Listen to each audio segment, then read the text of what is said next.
ऐसा कहकर वह महान अभिमानी बाली सुग्रीव को तिनके के समान जानकर चला। दोनों भिड़ गए। बाली ने सुग्रीव को बहुत धमकाया और घूसा मारकर बड़े जोर से गरजा।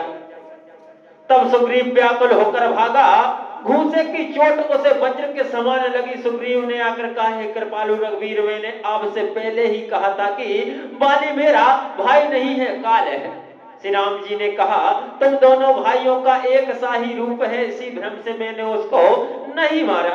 फिर श्री राम जी ने सुग्रीव को शरीर को हाथ से स्पर्श किया, जिससे उसका सारा शरीर वज्र के समान हो गया और सारी पीड़ा जाती रही।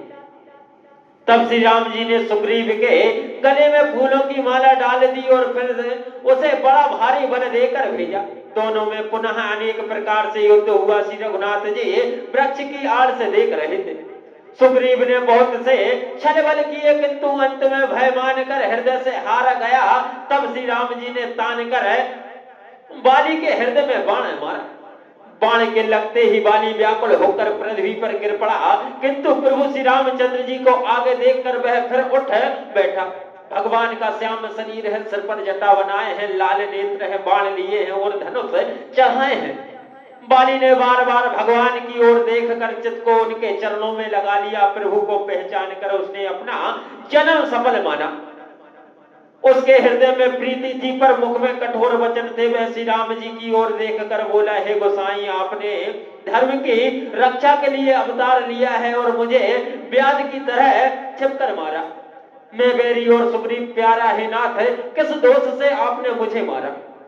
श्री राम जी ने कहा, हे मूर्ख सुन, छोटे भाई की स्त्री बहन, पुत्री, स्त्री और कन्या, ये चारों समान है। इनको जो कोई बुरी दृष्टि से देखता है, उसे मारने में कुछ भी पाप नहीं होता। हे मूढ़, तुझे अत्यंत अभिमान है, तूने अपनी स्त्री की सीख पर भी कान ध्यान नहीं दिया। सुग्रीव को मेरी भुजाओं के बल का आश्रित जानकर भी अरे अधम अभिमानी तूने उसको मारना चाहा।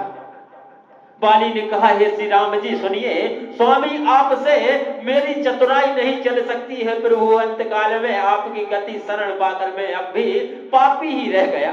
जय श्री सीताराम।